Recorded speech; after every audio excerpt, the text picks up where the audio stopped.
Hi guys, I'm Claudia Genta here in Austin, Texas for the South by Southwest Festival with CineVino, and I'm here with Krista Fatka, writer and actress of Gay Haircut, and the director Jude Harris. So to start us off, how has your South by experience been going? Exhausting. Fun. Hungover. Those are my three. So good to be back with the filmmaking community. It feels like 100 years, so it's great to be home. Great. What inspired you to direct the film? Well, really, when Krista wrote it, professionally I'm a producer, so I was just trying to find her like a great director that could do it. And the more conversations I had about it, the more I got really jealous if somebody else was going to get to make the film. So I think kind of as certain people that I'm a huge fan of weren't available, it was like, okay, well then maybe I can do it. Yeah. So I'm a big fan of Krista. So. Nice. Were there any movies from your childhood for either one of you that got you into the filmmaking process? Ooh. You have the good answer for this one. For the filmmaking process? Yeah. What is it? Cassavetes. Oh yeah, no, for sure. I think it's not a childhood thing, but I think the way that mumblecore to some extent, and Lynn Shelton did in Seattle, and Cassavetes, got their family and friends together to make a movie. I think that's like my favorite way to do it. So that's definitely for this film kind of how we got there. It was sort of like Cassavetes by way of like a Warner Brothers cartoon. Okay. I have another great thruple answer. Okay. So these are kind of the 3 VHS tapes that I just wore thin watching them so much. Not that it's really related to this movie, or our film, but So I Married an Axe Murderer was one of my favorite growing up. Slacker, the Linklater movie, which I feel like does kind of relate to this, and that it's a day in the life of Austin, Texas, really, that movie. And this is kind of just pulling from our life so heavily. And then, Natural Born Killers was another one that I watched a lot of, but As a kid? in high school. Okay, cool. I mean, I was like, how old were you? I was a dark kid. Cool. Yeah. So you guys highlighted some interesting spots in Los Angeles. What was that shooting process like there? You found the location. Yeah, no, I think once we decided to make the film, I kind of put the word out to the trans community in LA, and I was like, I don't know if we can make a short, like, we don't have any budget, can we get a salon? And Salon Folklore, which is in Glassell Park in LA, almost immediately got in touch with us and said that we could shoot there. And so we kind of built that piece around their salon, and they gave us full access. And then, there's a little bit in our backyard, getting back to the family film. That's my kid and our pool in our backyard. Yeah. Yeah. So working together, was that easy, or did you come across challenges? We can't say. Okay. It's still a sore subject. No, it was totally easy, and I don't know. I think Jude is just such a naturally very kind of maternal and nurturing person. So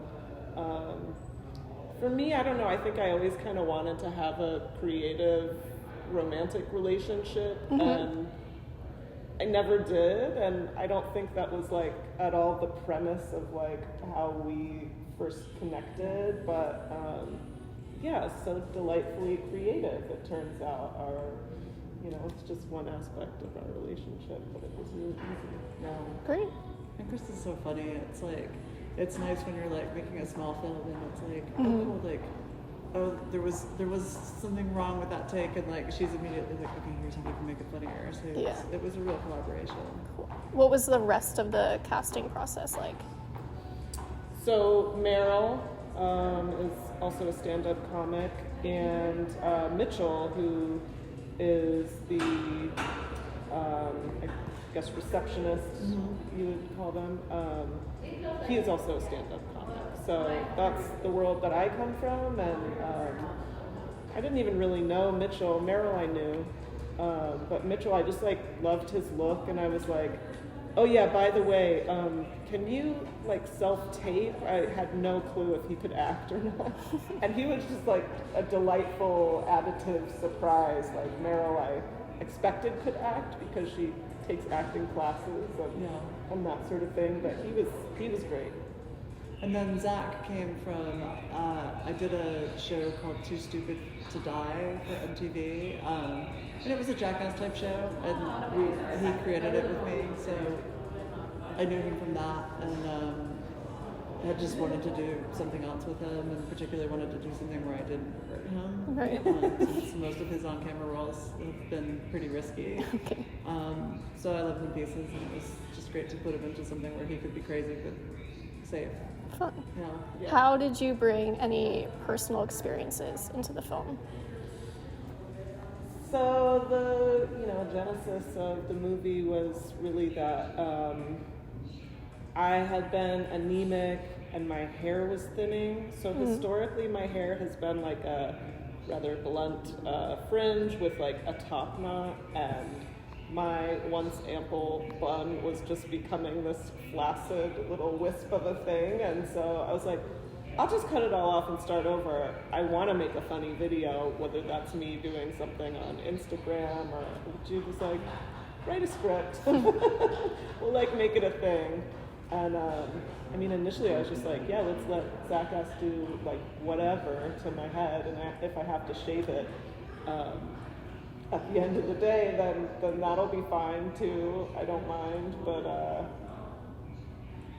yeah, that. And then I mean, really in the beginning I'm talking about, losing this dick joke. I mean, the reality is also that, I am dating a woman for the first time in my comedy career, and I do autobiographical comedy, and so I find it's very easy to make fun of men, because A, they're ridiculous, and B, they're not a protected class of person. People are automatically on board when you make fun of a guy. So as a comic, I've just, I really am dealing with the challenge of like, how do you talk about dating a woman and a trans woman and make people feel like it's okay. It's okay to laugh. Like, I'm not being offensive. I'm talking candidly about someone I love very deeply. Awesome. And I think it's like there's so many coming out stories that are told with like reverence for that, but there's just so much about kind of like, okay, great, you came out, now what? And it's like, it is goofy and ridiculous, and like, you just don't see that side of it so much. You see, and there's many wonderful earnest films that have been made about, those experiences, but I think it's just like, I don't know, I mean, I've had a different journey than Krista has, but I think that whole like, okay, well, how do I reintroduce myself to the world now? So many people go through that, and it is silly. So yeah, I think that's what made me connect with the material. Cool. Yeah, I had a very feminine look for most of my 30s, but my 20s I was much more like short hair, androgynous, and I don't know, it's a funny thing because I had this like straight passing privilege, because I sort of look, I don't know, I had like sort of a conventional look in some ways, and I don't know, I just feel like I can start IDing more as queer, and I should talk about that stuff on stage because that's my life. Cool. Are there any future projects that you guys want to be working on that you're comfortable sharing? Well, Krista just had something in the Pitch Fest here at South by, so she's been working on a script, a pilot script, which I'd love to see that get made, and then we'd like to make another film soon. I think, should we talk about it? Yeah. We've been renovating our house to keep it by having an Airbnb in the back, because the house is like a really special place to my two kids. So we've got this like wonderful collection of like amazing like LA suburbanite like allies and like weirdos and, you know, weird comics and all these people kind of coming together to like help us save the house for the kids. So we want to do like some kind of a comedy around that of like this weird hotel that we're running, so like the kids can come home and like still hang out with their like Cub Scout buddies and all that. Super fun. Thanks. Well, those are my questions. Thank you so much for taking the time to talk with us today. I am Claudia Gento, CineVino, and this is Krista Fatka, writer and star of Gay Haircut, and director Jude Harris. Thank you.